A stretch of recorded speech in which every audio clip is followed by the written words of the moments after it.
কথায় বলে শালী আদি ঘর বালি, আর সেই বাংলা প্রবাদকে সত্যিকারের রূপ দিলেন এক টিউশন শিক্ষক। স্ত্রীকে বাড়িতে রেখে প্রেমের টানে নিজের ছোট শালীকে নিয়ে পালিয়ে গেল জামাইবাবু। শুনতে অবাক লাগলেও এটাই সত্যি। আর এই ঘটনাকে ঘিরে মালদহের হরিশ্চন্দ্রপুরের আকাশে বাতাসে শুরু হয়েছে জোর গুঞ্জন। পাড়া থেকে শুরু করে চায়ের দোকান সর্বত্রই এই কথা ছড়িয়ে পড়েছে। জানা গিয়েছে ওই প্রেমিক জামাইবাবুর নাম আমির শামসুর রহমান, বয়স 30 বছর। তার বাড়ি হরিশ্চন্দ্রপুর থানা রশিদাবাদ গ্রাম পঞ্চায়েতের রামশিমুল গ্রামে। সে পেশায় একজন টিউশন শিক্ষক। প্রেমিকার নাম ইয়াসমিন খাতুন ওরফে হ্যাপি, বয়স 19 বছর।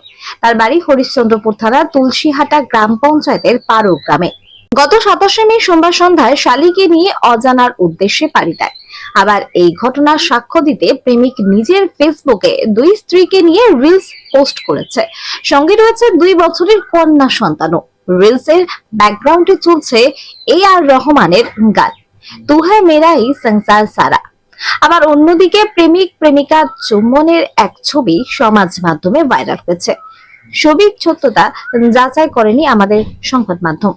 স্থানীয় সূত্রে জানা গেছে, শামসুর 3 বছর আগে প্রথম স্ত্রীকে প্রেম করে বিয়ে করে বাড়িতে নিয়ে আসে। তাদের 2 বছরের কন্যা সন্তান রয়েছে।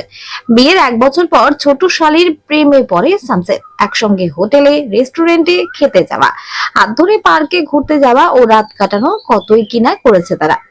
সে প্রেমের পরিণয় ঘটাতে 27 মে রাতে তারা পালিয়ে যায়। এই সমাজের কাছে আমার কিছু প্রশ্ন রয়েছে। যারা সমাজ গড়ার কারিগর হিসেবে নিজেদেরকে দাবি করছে, তারাই আজ এই কুপথে কেন? যেসব ছাত্রছাত্রী এই শিক্ষকের কাছে টিউশন পড়ছে, তাদের ভবিষ্যৎ কোন পথে ও কাকে অনুসরণ করে এগোবে? ওই শিক্ষকের পরবর্তী প্রজন্ম কোন পথ অনুসরণ করবে? চলুন তাহলে জেনে নেওয়া যাক ইসলাম ধর্মে কি বলে। শালীকে বিয়ে করলে স্ত্রী হারাম হয়ে যায় নাকি? জবাবে, স্ত্রীর সাথে বৈবাহিক সম্পর্ক বহাল থাকা অবস্থায় তার বোনকে বিবাহ করা বৈধ নয়। করলেও সে বিবাহ হয় না এবং শালী তথা স্ত্রীর বোন স্ত্রী হয় না। পবিত্র কোরআনে আল্লাহ তাআলা বলেন, 2 বোনকে একসাথে বিয়ে করা তোমাদের জন্য হারাম করা হয়েছে। Bureau report, Hindi news.